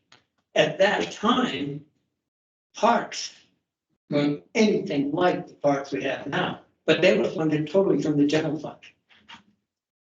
And so this has evolved, I think, in a wonderful direction. Because economic development didn't need $2 or $3 million a year to do economic development. Beautification didn't need 2, 3, and I'm throwing out 2 or 3, maybe it was $5 or $6 million to do beautification. So over the time, the distribution has evolved, I think, in a very pragmatic way, addressing the needs that the community would like to have from a source of funding that isn't general funds. And so this is one more step in that direction. And again, I'll go back to Commissioner Martin's point. I think there are a lot of things where parks themselves will benefit from things that are doing for open space. Open space will benefit from things directly done with open. So I applaud you. Well, thank you for that. If I could just respond on a couple of notes. So I think Parks and Rec commissioners are well aware of this, but open space commissioners might not be. So part of this is how our division just formed together, right? You know, open space was developed and grew up in the city in the sustainability division. Parks and Rec were together and then separated together again in the Public Works division. And a couple of years ago, we became our own division. We welcomed with open arms, open space, because there is this synergy for everything that we do together, right? There's also a lot of differences, but certainly it makes a lot of sense for us to work together. So that's where a lot of this started forming together in my mind, as I'm thinking of pros as a division and how we need to be equitable with our resources. This only makes sense. But as Commissioner White was mentioning, originally with the BBB tax, when it was formed, Parks and Rec wasn't getting any of that. It evolved over time so that our local community could see that this BBB tax for mainly those visiting Flagstaff was benefiting the locals, and Parks and Rec is a huge provider of that, right? Quality of life. To me, open space just fits right in with that. And the city has a need to be able to fund open space better. So I think for me, it's entirely logical, right? And so thank you for making me feel better about that. But that all of that said, BBB tax is up for renewal. And we will be, I just have to be honest with the commissions here, we, the division, will be in a world of hurt if it doesn't get renewed.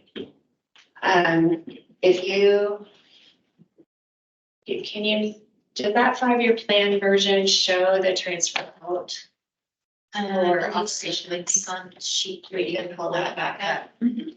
So the daily operations for our recreation facilities and for our parks maintenance, a significant portion of that is general fund, but is also BBB recreation funds. And so, yeah, that's general fund, parks operation and rec programming. These are dollar amounts that transfer out every year from the BBB recreation to general fund to fund our ongoing operations. So if BBB tax is not passed, and we as staff can't go out and advocate and tell people to vote for it, right? We have to educate, not advocate. But I do want you all to understand that not only these projects, the project funding would go away if the tax goes away. So does this very large chunk of money going towards daily operations. The last thing, and I'm trying not to preach or harp on this, but these are really important changes that have happened over time. These amounts, especially the parks amount, were increasing every single year based on minimum wage increases, our health benefits increases, all those direct costs to pay for staff were increasing, and they just, as those increased in the city, they were just taking more and more out of this BVB recreation fund, especially for parks maintenance, which has how many employees, Amy, total? Between Parks and Recreation. Just parks. So just parks, there's 28 full-time employees and some seasonal temporary. Right. And so the point that we made to our budget team a couple of years ago was because that increase was ongoing over time, we were never building up capacity for projects. And so we convinced them 2 years ago, and this is the first year, the current year that we're in now, where we took those increases out. And that's what allowed us to put together the 5-year plan of projects. Because that funding amount finally became available that we could predict and plan for the 5 and 10-year plans. Hopefully that makes sense. But so now we need to deliver on these projects because it's coming to the voters pretty soon, right? And you want to be able to go and say, look at what we're doing for our local community with this BBB tax. To me, it's more important now, more now than ever, to show the use of this tax for the benefit of our locals. So how many kids have played soccer on these fields with our partners in the youth sports organizations, flag football, hockey, all these things, you know, these things that are so important for our community and our families that we provide that go away if, and I'm not trying to scare anybody, I'm trying to be really realistic here. So we are working with our partners in economic vitality. And that's the division that gets the other portions of the tax. So economic development, tourism, beautification, arts and sciences. We plan to go to the voters this fall. The tax expires in 2026. 28, sorry. So we plan to go to the voters in 24 because we can only go on even years. And if it fails, then we have another chance in 26 to try to get it renewed, and then it expires in 28. So just wanted to put all of that on your radar. So that you can understand this all as a package. Excuse me. Sorry, what are you guys doing to advocate? Can't advocate, educate. So the city cannot advocate. We plan to put together a campaign. Again, our partners in economic vitality are really good at campaigning, but we will try to educate. So, but we'll also try to inform to the point of having our local community who are the voters. You know, it's not the tourists that are the voters, it's us. How this tax has benefited us as locals. And really trying to highlight those things. So how many of our kids have we impacted? How many people have come to concerts in the park? You know, just all those things that start to bring it home for folks to understand the benefit of what the tax provides and the services that we provide to the community. 2 comments. I would think by adding an open space into this is even more of a selling point for the election. You know, I always revisit when I went to the regional planning workshops and the top goals that came out of that. One of them was that the residents valued open space. And so to say that open space is now going to be funded by BDB taxes, I think is another selling factor. What is us as commissioners, not as city employees, do we have that ability to promote and, you know, sort of rally for this, you know, in a different capacity of the limitations that you as staff have.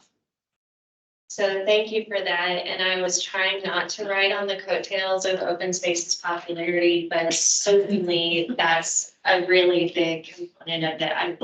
I 100% agree with you that adding open space to the ability, that's a backwards way of saying it, being able to fund open space with BBB rec dollars, I think does improve the possibility of the tax being renewed. At least I hope it does. I agree with you there. And your question. Oh, and I have one other question. When you touched briefly on the definition of the way this tax can currently be used, and it didn't cover open space, so it was only kind of maybe a little bit of flips here and there. So that redefinition is what it would occur at the city council level. That was correct. That's where that's broadens. And then if it were to be broadened to open space, would it allow us to use it for any of our needs? You know, maintenance projects, land acquisition, et cetera? Yes, and so the parks component, and then I remembered your other question. The parks component of this also talks about land acquisition. So my recommendation, and I can bring this to your next commission meeting if you like, is to just add open space. So the same adjectives that are provided for parks would follow along with open space. So it's everything. It's maintenance, it's land acquisition, it's programming, it's all of the above. It's daily operations and maintenance. It's capital projects. So it's kind of, it's two different types of, uses or assets to the city, but they still have to sort of be maintained and continued for the future in the same way. So it makes sense that there would be this mirroring of how Parks and Rec operates theirs as open space would. It really is as simple as adding, if the sentence says right now, parks, recreation, open space, and then it goes on. That's as simple as I would make it. To answer your question about commissioners' ability and what you might be allowed to do for the upcoming tax renewal, not as commissioners, but as individuals and concerned citizens, you can advocate or, you can go out and talk to folks as much as you want to, but just make sure it's as an individual, not as a commissioner. And same with commission meetings. We wouldn't be able to hold commission meetings for the purpose of advocating or things like that. I even feel a little uncomfortable with how I've approached today, but I wanted you to understand how these funds really do. They're the heart and soul of Parks and Recreation right now. And events. Commissioner Martin. I'll be real quick. Rebecca, I just want to make sure I heard it correctly. As a commissioner, we are only allowed to educate, but as a private Flagstaff resident, we can do more. Correct? Correct. Yep. All right, thank you.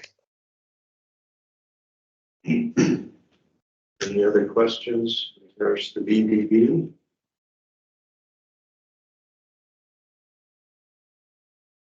See any? No, we're getting close to the end, so why don't we move on and go with Councilmember Harris for an update.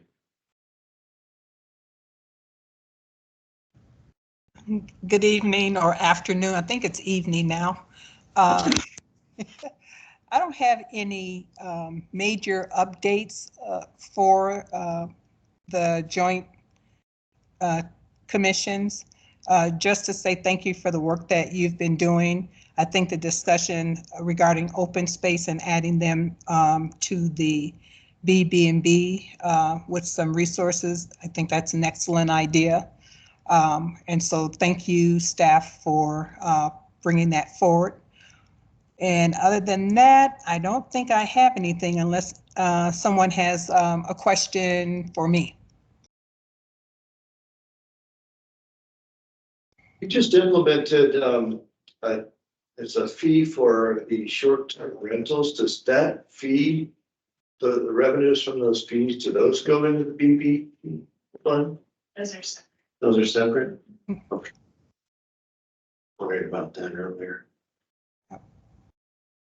Nothing else for me? Thanks for your work. Thank you. Mr. Martin? I have a question, Councilmember Harris. Yes. Is there any news on when or if the Parks and Recreation cost recovery is going to be looked at anytime soon?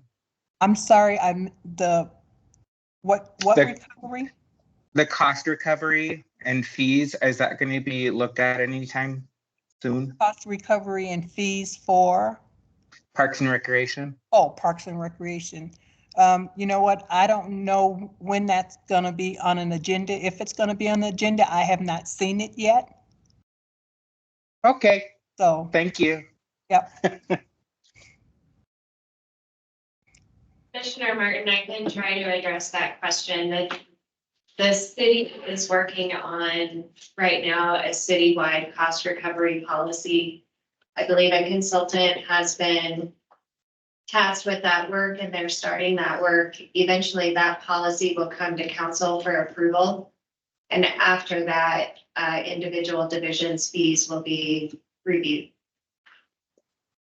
Thank you.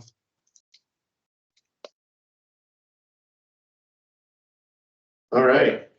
Thank you, everybody. We'll move on to 9, reports, monthly highlights of Parks and Recreation, open space and events. See anything crazy in there, except your acknowledgement for, what was the award you got? Me? Yeah. Communication.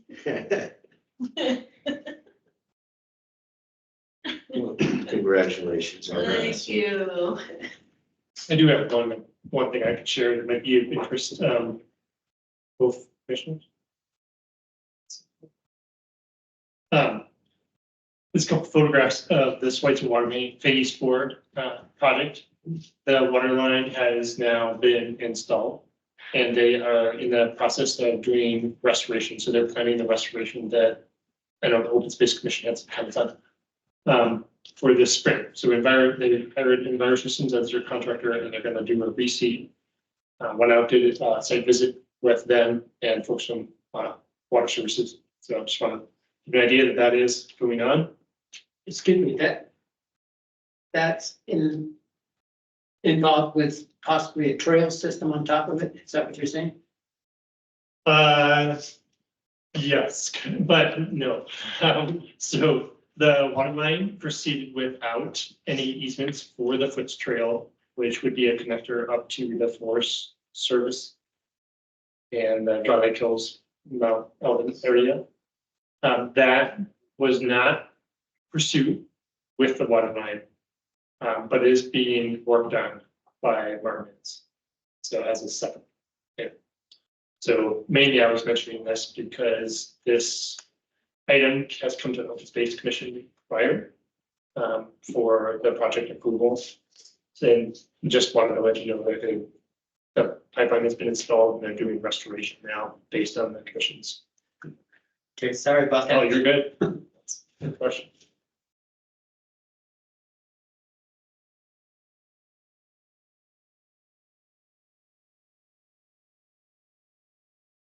You. And then I guess our last item is information items to and from commissioners and staff. Just got anything? President? I have one. I've been concerned about maintenance of the Foots Trails for a long time. And I've also noticed that on the ball field, they spend a lot of time trying to make things perfectly level. There are equipment out there that can be towed by a small tractor or an ATV that can do that leveling. for trails. And I would think for the safety zones around the ball fields and other things like that, that are available. And they're designed so you can get them in sizes of 6 feet, 8 feet, 10 feet, so on. They're usually about 10 or 15 feet long, and that's what provides the leveling. And they have adjustable grading type devices on that thing so that you can build a trail with a crown on it if you want to. You can build a trail with a, not build, but maintain a trail with a crown on it, or maintain a trail that has a slope, all those kinds of things. And it's just one piece of equipment. It's the actuating is done by a battery, so you don't need hydraulics or anything like that, but you do have control of actuating that. And they're available. It would be a capital expense, and it may be $10,000 or $15,000. I don't know, something like that. But now we tend to maintain the trails with a big grader. And all that does is make a flat trail. And from water and usage, you tend to get ruts, then channel the water down, which then causes erosion.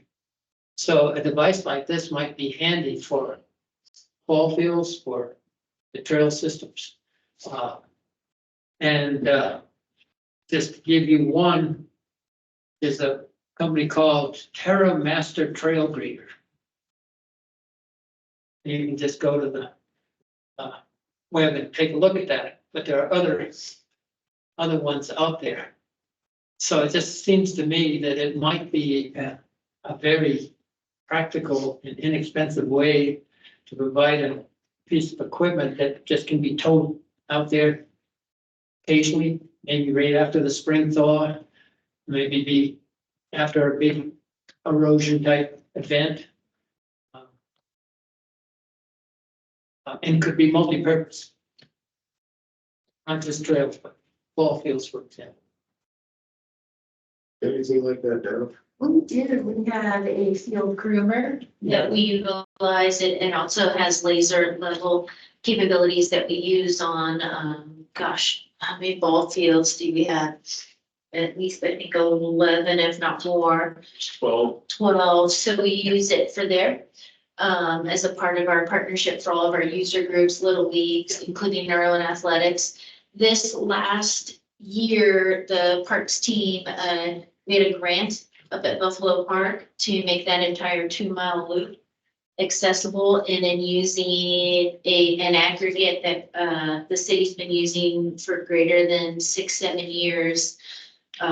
So we did that product. We eventually ended up going to this field groomer to utilize it for that project because it was working better than, say, like a skid steer. Yeah. Or even a dragging device behind a tractor. So we have expanded that use. I think that field groomer's initial use is always going to be the ball fields first, and then we can see if we can use it in other applications.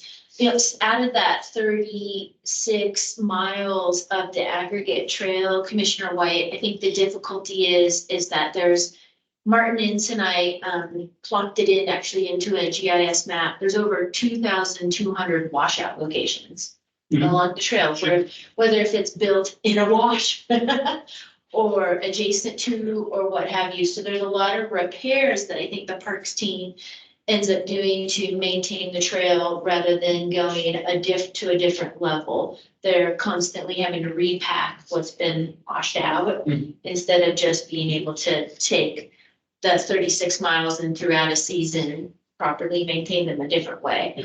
I do think that we're constantly going to look, and with your suggestion, just with even that device, we'll constantly look for ways to see how we can maintain the trail system more effectively and efficiently. Yeah, I happen to live over there near Thorpe Park and the ball fields. And I saw them working not too long ago, over and over again. And so the laser and all that, that's much more sophisticated than what I'm thinking. What I'm thinking is, you've got a problem, let's go out, Right. try this thing. Fix it, and yeah. fix it. Yeah, And I also see eventually in some of the open space areas where something of a smaller size would be of advantage. to community spaces, Yeah, yeah. agree. And then we have sometimes, unfortunately, some of the trail system has an underground utility Yeah. underneath it, so we may encounter our water services division needing to get into the Sure. sewer system or whatnot, and it at times can inhibit the trail too. Yeah, But no, great suggestion, because we do keep looking for better ways to do trail maintenance. and as far as the ball fields, what I was thinking of, because I use them as the safety path as a inside track, or outside inside fence track. But you could use this unit to go right around there, and you wouldn't need the laser thing and stuff like that. So anyways, I just thought I'd tag on to what Commissioner White was talking about, and he talked to me about this before, about the maintaining the drainage area, like on Mars Hill. I know Commissioner White does some volunteer workforce to help maintain that. And he's brought to my attention about maintaining those kind of drainage ditches kind of along those areas. I'm just wondering if a vision like this can do something like that, or if that's more like the kind of type of. this machine that I was just describing, where it would help in erosion is in sloping or crowning. So the water goes off into drainage ditches instead of going flat down the straightaway. Yeah, because the root cause problem is how is the water flowing across the trail instead of say underneath or adjacent to, and underneath there would need to be some type of piping system. We made maybe 15 of those improvements, I think, with that Buffalo Park grant project. Because there were, even though that's a fairly flat looking area, there were still plenty of washouts. Yeah. So yeah, sometimes it's fixing that root cause problem. And then I think a device like this would be incredible for actual maintenance. Well, with $625,000 more a year, you might even be able to do it. I don't know that was coming. And it could be used for open space and parks.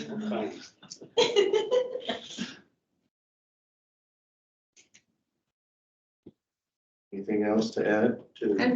I just wanted to add it real quick. I'll make it brief. I usually do like a little P&Z update to our commission, and we haven't had a lot of meetings since November, but there's just hasn't been things on our agenda, but we did have one in January, and there were two things that came up that kind of had some interest to our commission and perhaps even Parks and Rec.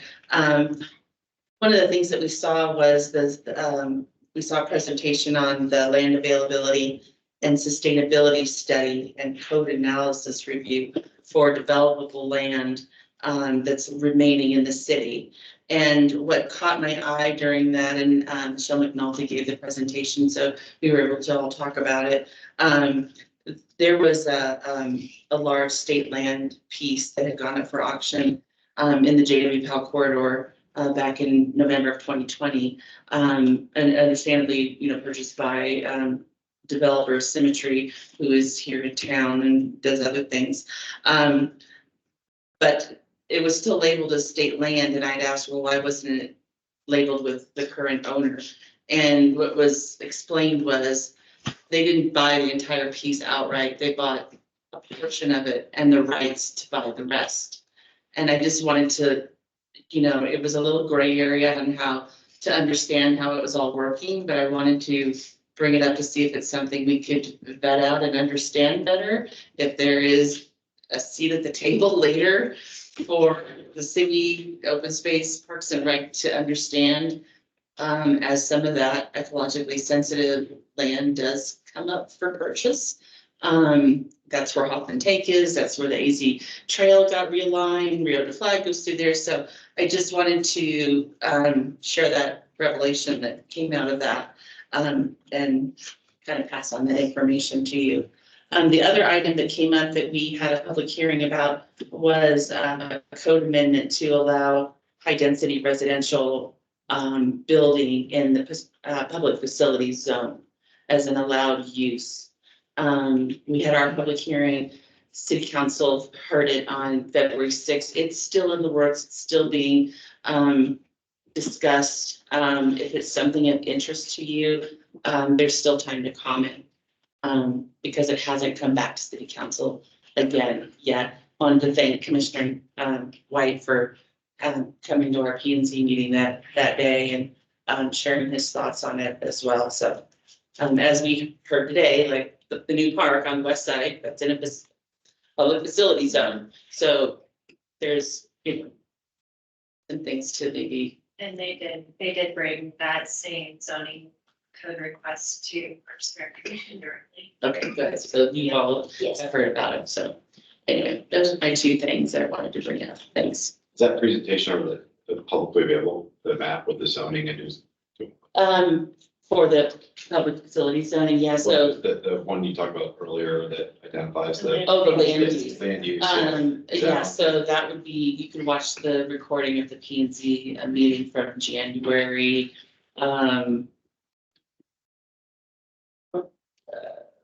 Was it? Did I have it? It was January. Yeah, there's only one meeting that we had in January, so it would be there. Don't go too much into. If you can be brief. Robert. It was January 10th. Yeah, I did have it written down. So. Thanks.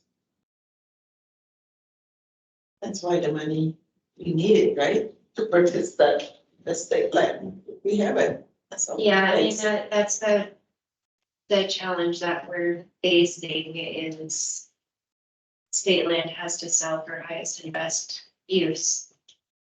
And for a municipality to have that much money versus a developer is pretty difficult to do.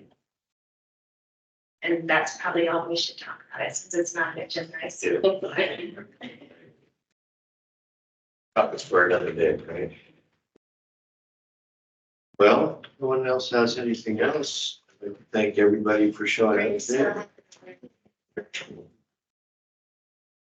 It's different numbering up there, but discussion Oh. of future joint. Oh. Turn my agenda over, I didn't see that. Discussion for future joint meetings.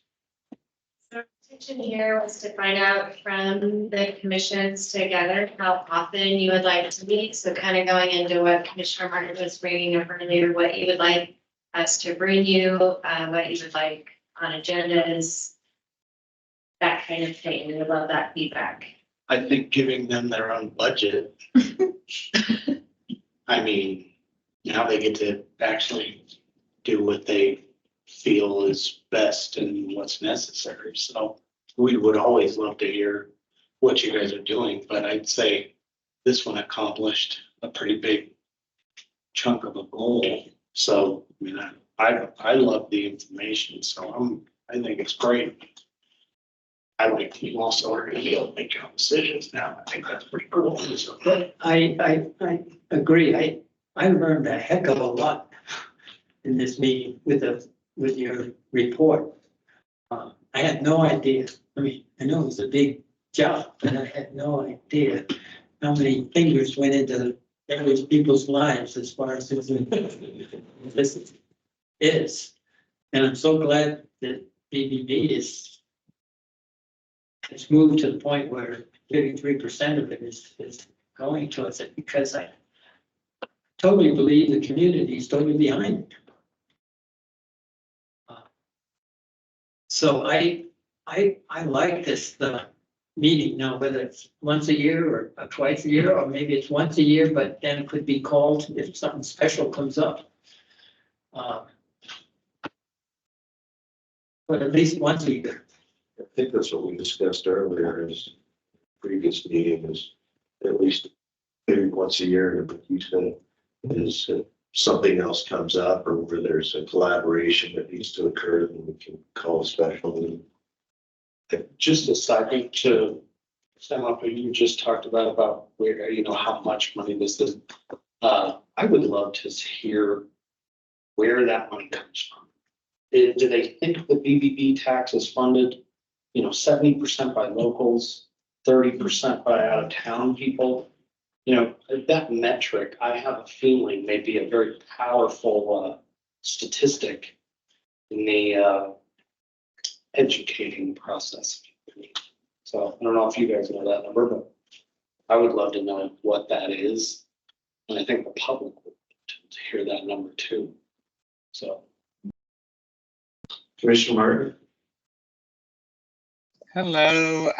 I would love this to be maybe a biannual meeting.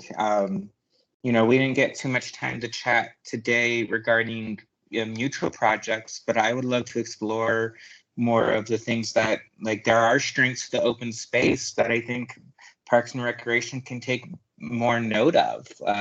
I mentioned it already, but I think the signage of open space in many ways are better, are done better and by open space than they are done on Parks and Rec. So I would love to have a meeting that is more exploring what mutual things can we learn from each other, or what mutual projects can we explore and do more as a cooperation versus just singly. So that would be a topic, if we were looking for one, I would be more interested in to explore.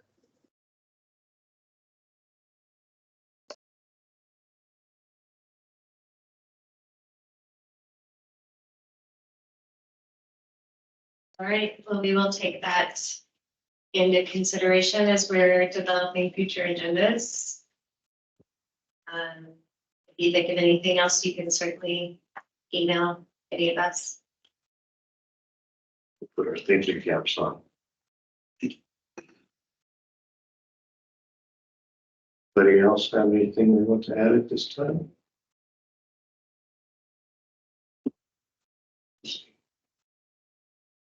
Okay.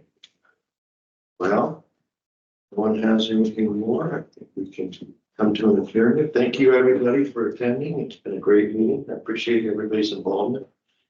And I look forward to our next meeting. So, again, thank you. And with that, motion to adjourn. Thank you. That was one of the most riveting meetings in a really long time. Thank you so much.